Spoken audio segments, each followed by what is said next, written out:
नमस्कार छात्रों, स्वागत है आप सभी का हमारे channel tech GK all subject में। तो देखिए, आज हम प्री बोर्ड परीक्षा वर्ष 2021 कक्षा 10वीं विषय गणित का पेपर हल करने वाले हैं। तो देखिए, इसमें प्रश्न 1 है, सही विकल्प चुनकर लिखिए। तो सही विकल्प चुनकर हमें लिखना है। इसका प्रश्न 1 है, जब a1/a2 बराबर b1/b2 बराबर नहीं है c1/c2 हो तो निकाय a1x plus b y plus C बराबर 0 व a2x plus b2y plus c2 बराबर 0 का क्या होगा? अद्वितीय हल होगा, कोई भी हल नहीं होगा, अनंतता अनेक हल होंगे या इनमें से कोई नहीं।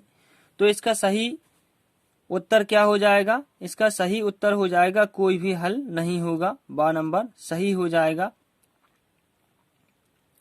फिर देखिए 2 है, द्विघात बहुपद ax वर्ग धन बी एक्स धन सी के शून्यक अल्फा और बीटा हो तो अल्फा बीटा का मान होगा।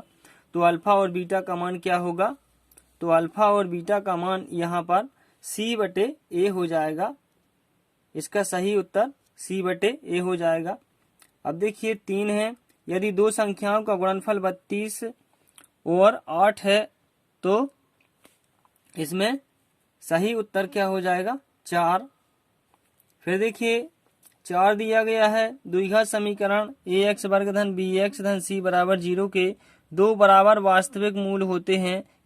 जब दो बराबर वास्तविक मूल होते हैं तब हमें पता है b वर्ग ऋण 4ac बराबर 0 होता है, इसलिए ब नंबर सही उत्तर हो जाएगा।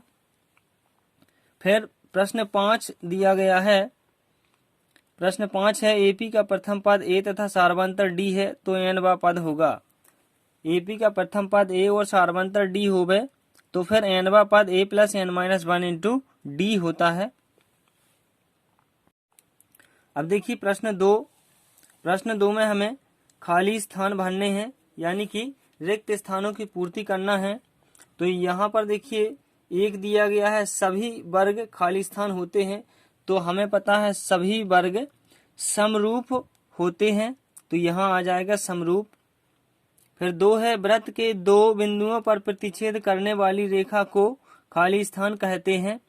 तो यहाँ पर वृत्त के दो बिंदुओं पर प्रतिच्छेद करने वाली रेखा को हम छेदक रेखा कहते हैं। तो यहाँ पर खाली स्थान में छेदक रेखा आ जाएगा। फिर देखिए 3 है, एक वृत्त की खाली स्थान समांतर स्पर्श रेखाएं हो सकती हैं।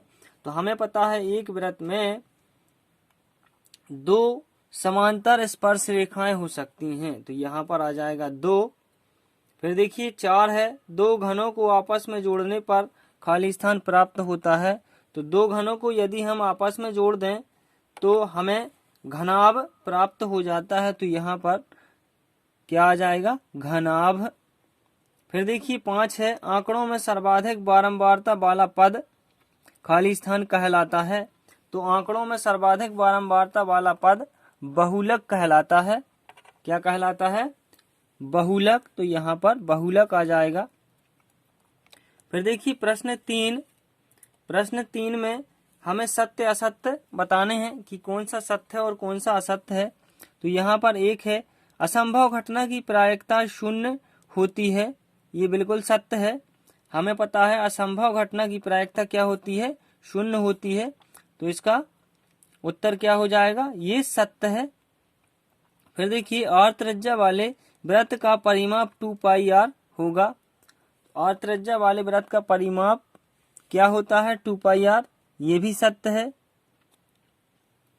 फिर देखिए वर्ग चिन्ह बराबर ऊपरी वर्ग की सीमा धन निम्न वर्ग की सीमा बटे 2, ये भी सत्य है। और 4 है, एक वृत्त का व्यास 14 सेंटीमीटर है तो उसकी त्रिज्या 28 सेंटीमीटर होगी। ये असत्य है, क्योंकि हमें पता है कि जब वृत्त का व्यास 14 सेंटीमीटर दिया गया है तो त्रिज्या आधी होती है, यानी कि त्रिज्या यहाँ पर 7 होगी। तो ये असत्य हो जाएगा। फिर देखिए यहाँ पर 5 है, AP 1 3 5 7 9 का प्रथम पद 3 है। ये एक श्रेणी दी गई है AP की, इसमें इन्होंने कहा है कि इसका प्रथम पद 3 है। तो ये भी असत्य है, क्योंकि इसमें प्रथम पद क्या है? 1 है, तो ये क्या हो जाएगा, असत्य हो जाएगा। फिर देखिए प्रश्न 4 में प्रत्येक का एक वाक्य या फिर एक शब्द में उत्तर लिखना है। तो इसमें एक शब्द में उत्तर लिखना है। तो देखिए इसका एक है, प्रेक्षक की आंख से देखी गई वस्तु के बिंदु को मिलाने वाली रेखा क्या कहलाती है। तो इसका एक शब्द में उत्तर क्या हो जाएगा, दृष्टि रेखा। फिर 2 है, रैखिक बहुपद की घात कितनी होती है। तो हमें पता है रैखिक बहुपद की घात 1 होती है। जिसकी घात 1 होती है उसे हम रैखिक बहुपद कहते हैं। फिर देखिए 3 है, समीकरण x धन 2y बराबर 4 में यदि y बराबर 2 हो तो x का मान कितना होगा। तो यहाँ पर यदि हम y बराबर 2 रख देते हैं तो x बराबर क्या हो जाएगा, 0, क्योंकि यहाँ पर 2 रखेंगे तो 2 गुणा 2 4 हो जाएगा, और इसका पक्षांतर कर देंगे इस साइड तो माइनस का हो जाएगा। तो x बराबर 4 ऋण 4 बराबर क्या हो जाएगा, 0। तो इसका सही उत्तर 0 हो जाएगा, x बराबर 0 हो जाएगा। फिर देखिए 4 है, द्विघात समीकरण के मूलों की अधिकतम संख्या कितनी होती है। हमें बताना है द्विघात समीकरण के मूलों की अधिकतम संख्या कितनी होती है, 2 होती है। द्विघात समीकरण के मूलों की अधिकतम संख्या 2 होती है। तो यहाँ क्या आ जाएगा, 2। फिर देखिए 5 है, बिंदु ए दिया गया है 3 और 4 और O 0 0 से दूरी क्या होगी। तो हमें 2 बिंदुओं के बीच की दूरी निकालनी है। तो देखिए हमें पता है 2 बिंदुओं के बीच की दूरी बराबर होती है अंडर रूट के अंदर में x2 minus x1 plus y2 minus y1। तो हम क्या करेंगे, 0 में से 3 को घटाएंगे और इसका वर्ग कर देंगे, फिर 0 में से 4 को घटाएंगे और इसका वर्ग कर देंगे। तो फिर 3 का वर्ग और 4 का वर्ग हो जाएगा। तो 3 3 का 9 और 4 चौके 16। तो ये दोनों को जोड़ देंगे तो 25 हो जाएगा। तो 25 का अंडर रूट क्या होता है, 5 होता है। तो यहाँ पर आपका क्या हो जाएगा, उत्तर 5। ठीक। फिर प्रश्न 5 दिया गया है, सही जोड़ी बनाइए। तो सही जोड़ी बनाना है, इसमें साइन 45 2 दिया गया है, 1 धन tan वर्ग थीटा, 3 है 1 माइनस साइन वर्ग थीटा, 4 है cos 30 अंश और 5 है tan।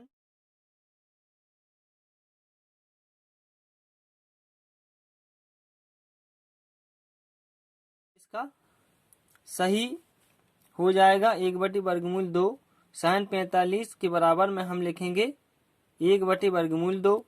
फिर देखिए 1 धन tan वर्ग थीटा बराबर हमें पता है sec वर्ग थीटा होता है। तो 1 धन tan वर्ग थीटा बराबर sec वर्ग थीटा हो जाएगा। फिर देखिए 1 माइनस साइन वर्ग थीटा, तो ये क्या होता है, cos वर्ग थीटा होता है। तो तीसरे का cos वर्ग थीटा हो जाएगा। फिर देखिए cos 30 का मान क्या होता है, cos 30 का मान होता है वर्गमूल 3/2।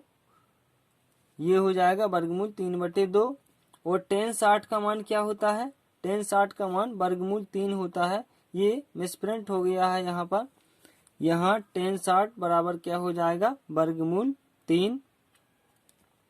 तो देखिए इस प्रकार से ये प्रश्न हो जाते हैं, बहुविकल्पीय प्रश्न। अब हम प्रश्न 6 को करेंगे। इसमें प्रश्न 6 है, 6 और 20 का अभाज्य गुणनखंड विधि से HCF ज्ञात कीजिए। तो आइए इसको हल करते हैं। तो देखिए यहाँ पर संख्याएं हमारे पास दी गई हैं। तो यहाँ हम लिखेंगे हल, संख्याएं लिखेंगे 6 और 20। ये 2 संख्याएं हमें दी गई हैं। तो हम अभाज्य गुणनखंड विधि के द्वारा निकालेंगे। तो इसमें 2 से भाग करेंगे, 2 3 6, फिर 3 से 3 एकम 3।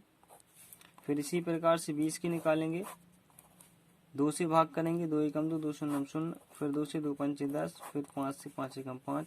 फिर यहाँ लिख देंगे 6 बराबर में 2 गुणा 3 और फिर 20 बराबर में 2 गुणा 2 गुणा 5। ये गुणनखंड लिख देते हैं यहाँ पर, ये वाले। तो देखिए यहाँ पर हम देखते हैं कि 2 इसमें है, 2 इसमें है, यानी कि 2 उभयनिष्ठ है। तो फिर यहाँ पर 6 और 20 का HCF क्या हो जाता है 6 और 20 का HCF बराबर हो जाएगा आपका 2। ये आपका आंसर हो जाएगा। फिर देखिए प्रश्न 7 दिया गया है, द्विघात बहुपद x वर्ग धन 7x धन 10 के शून्यक ज्ञात कीजिए। तो इसके हमें शून्यक ज्ञात करना है, तो आइए इसको हल करते हैं। तो देखिए हमारे पास यहाँ पर x वर्ग धन 7x धन 10 इसके शून्यक निकालने हैं। बहुपद दिया गया है ये। तो देखिए इसके शून्यक निकालने के लिए हमें ये जो लास्ट वाली संख्या है 10, इसमें ऐसी दो संख्या लेनी है कि उनका आपस में गुणा किया जाए तो 10 हो। तो देखिए अगर हम 1 और 10 को लेते हैं तो 10 हमें मिलता है, परंतु हमें यहाँ पर जोड़ने घटाने पर 7 चाहिए होता है। यहाँ पर 7 नहीं हो रहा, तो हम दूसरी संख्या लेंगे। अब हम संख्या लेते हैं 2 और 5 को, तो यहाँ पर भी हमें गुणा करने पर 10 प्राप्त होता है। और यहाँ पर हम देखते हैं कि यदि हम 2 और 5 को आपस में जोड़ें तो 7 प्राप्त होगा, यानी कि हम संख्या 2 और 5 लेंगे। तो अब इसमें हम x और जोड़ देते हैं, तो ये x और हमने जोड़ दिया। तो यहाँ हम लिखेंगे x वर्ग धन 5x धन 2x। इस 7x को हम इस तरह लिख सकते हैं, यदि हम इन दोनों संख्याओं को जोड़ेंगे तो 7x ही होगा, फिर धन 10। अब देखिए यहाँ से हम x कॉमन निकाल लेते हैं, उभयनिष्ठ निकाल लेते हैं। तो यहाँ पर एक x बचेगा, धन यहाँ पर बचेगा 5। फिर यहाँ पर 2 उभयनिष्ठ निकाल लेते हैं, तो यहाँ पर बचेगा x, धन यहाँ पर बचेगा 5। अब x धन 5 दोनों में उभयनिष्ठ है, इसीलिए हम इसको और उभयनिष्ठ निकाल लेते हैं। तो देखिए यहाँ x धन 5 को हमने उभयनिष्ठ निकाल लिया। अब यहाँ पर बचेगा x और धन 2। अब देखिए जब बहुपद x वर्ग धन 7x धन 10 बराबर 0 हो, तब देखिए x धन 5 बराबर 0 और x यहाँ लिख लेंगे x धन 2 बराबर 0। तो यहाँ से x बराबर क्या हो जाएगा, x बराबर इस 5 का पक्षांतर हो जाएगा। तो ये 5 जो है माइनस में हो जाएगा, तो यहाँ से हमें मिलेगा x बराबर ऋण 5, और यहाँ से इस 2 का पक्षांतर हो जाएगा इस साइड, तो यहाँ से मिलेगा x बराबर ऋण 2। ये हमारे शून्यक हो जाएंगे। अब यहाँ पर हम एक ही प्रश्न करेंगे, या फिर ऊपर वाला करेंगे या फिर अथवा वाला। तो हम यहाँ अथवा नहीं करते हैं, अथवा हम बाद में करेंगे। अब देखिए प्रश्न 8 हम करेंगे। प्रश्न 8 में हमें दो बिंदुओं के बीच की दूरी ज्ञात करनी है। बिंदु A दिया गया है ऋण 5 और 7 एवं बिंदु B में ऋण 1 और 3 के बीच की दूरी ज्ञात करनी है। तो आइए इनकी दूरी निकालते हैं। तो यहाँ पर देखिए हमें दो बिंदु दिए गए हैं, A है ऋण 5 7 एवं B है ऋण 1 और 3। इनके बीच की दूरी हमें निकालनी है। तो देखिए इसको हम x1 इसको y1 मान लेते हैं, फिर इसको x2 इसको y2 मान लेते हैं। अब देखिए हमें पता है दो बिंदुओं के बीच की दूरी, इसका सूत्र होता है दो बिंदुओं के बीच की दूरी बराबर अंडा रूट x2 माइनस x1 का होल वर्ग प्लस y2 माइनस y1 का होल वर्ग, ये होता है। तो हमें इसके मान यहाँ पर रख देने हैं। तो देखिए हम इसके मानों को रख देते हैं। तो देखिए सबसे पहले x2 माइनस x1, तो x2 माइनस 1 है और x1 माइनस 5 है। तो यहाँ हम रख देंगे -1 x2 का मान, फिर माइनस हमने लगाया, फिर x1 का मान है -5, फिर हम पूरे का वर्ग लगा देंगे, फिर यहाँ धन चिन्ह लगाएंगे। फिर देखिए यहाँ पर बाई टू का मान 3 है और बाई 1 का मान यहाँ पर 7 है। तो यहाँ हम लिख देते हैं बाई 2 का मान 3। फिर देखिए यहाँ लगाएंगे माइनस, फिर बाई 1 का मान है 7, फिर पूरे का वर्ग लगा देते हैं। अब देखिए इसको और सॉल्व कर लेते हैं, अंडर रूट के अंदर है ये सब। तो यहाँ पर क्या हो जाएगा -1, यहाँ माइनस माइनस का गुणा होगा आपस में, तो यहाँ हो जाएगा +5।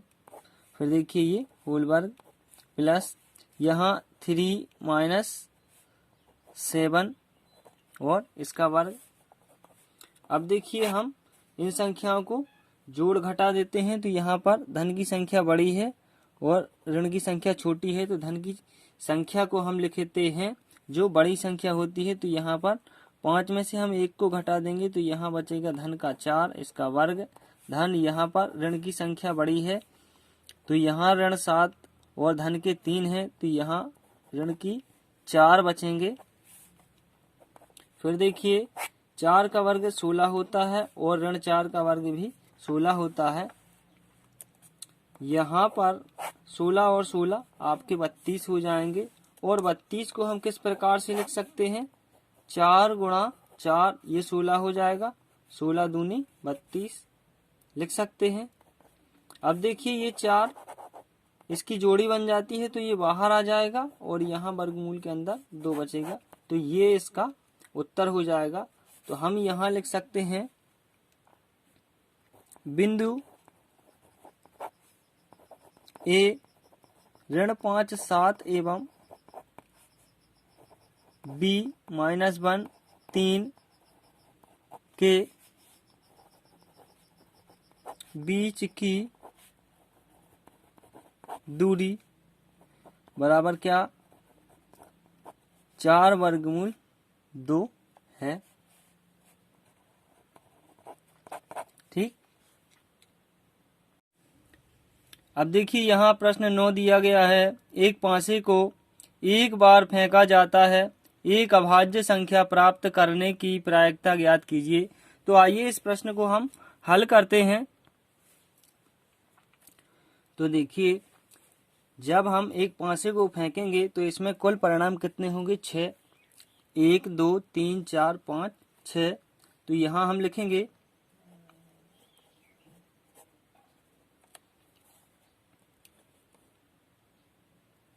एक पासे को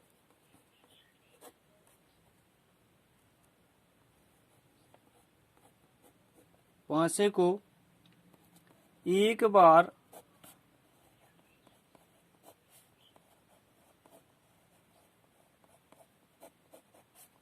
फेंकने पर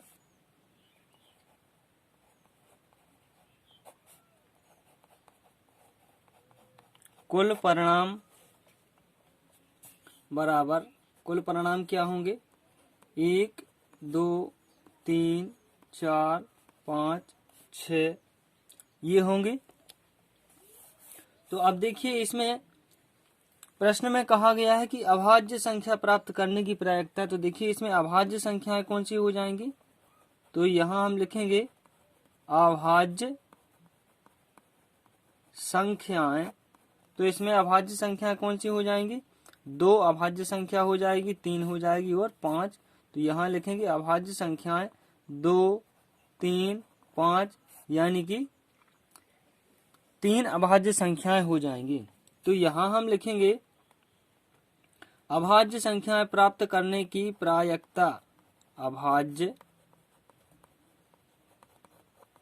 संख्याएं प्राप्त करने की प्रायिकता बराबर क्या होगा, अनुकूल परिणाम बटे कुल परिणाम। तो यहाँ हम लिखेंगे अनुकूल परिणाम बटे कुल परिणाम। तो अनुकूल परिणाम कितने हैं, 3 हैं, 2, 3, 5, ये 3 संख्याएं हो गई जो अभाज्य संख्याएं हो सकती हैं हमारी। तो यहाँ आ जाएगा 3 और कुल परिणाम कितने हो गए 1, 2, 3, 4, 5, 6। तो ये 6 कुल परिणाम हो गए। तो इस प्रकार से ये 3/6 हमारा आंसर हो जाएगा। इसको हम काट सकते हैं 3 एकम 3 और 3 दूनी 6, यानी कि 1/2। 1/2 हमारा उत्तर हो जाएगा। अभाज्य संख्याएं प्राप्त करने की प्रायिकता क्या हो जाएगी 1/2। देखिए प्रश्न 10 है, एक चित प्राप्त करने की प्रायिकता ज्ञात कीजिए। जब एक सिक्के को एक बार उछाला जाता है, तो हमें चित प्राप्त करने की प्रायिकता ज्ञात करनी है जब सिक्के को उछाला जाता है तब। अब देखिए इन प्रश्नों के अथवा हम बाद में करेंगे, पहले हम ये कर लेते हैं। तो आइए इसको हल करते हैं। तो देखिए जब हम सिक्के को उछालते हैं तो कुल परिणाम हमारे पास 2 होते हैं सिक्के में, एक हेड और एक टेल। यहाँ पर हमें चित आने की यानी कि हेड आने की प्रायिकता को ज्ञात करना है। तो देखिए सिक्के को उछालने पर हमें कुल परिणाम क्या होंगे 2 और अनुकूल परिणाम क्या होंगे 1। तो यहाँ हम लिखेंगे सिक्के में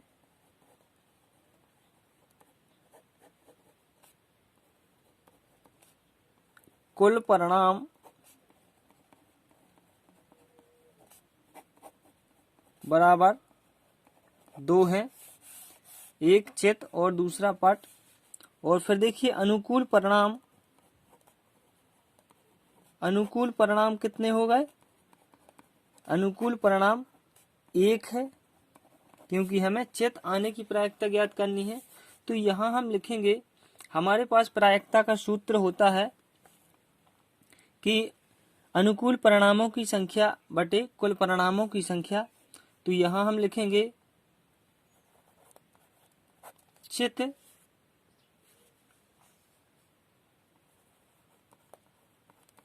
आने की प्रायिकता,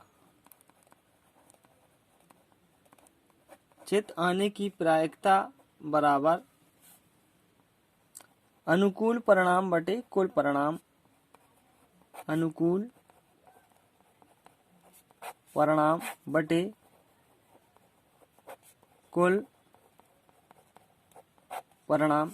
तो देखिए अनुकूल परिणाम हमारे पास एक ही है, वह चित, और कुल परिणाम 2 हैं।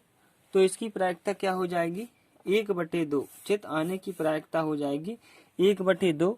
इसका ये सही उत्तर हो जाएगा। अब देखिए इसके आगे हम प्रश्न बाद में करेंगे 11, 12, 13, 14। इसमें टोटल 26 प्रश्न दिए गए हैं। ये सारे प्रश्न हम हल करेंगे।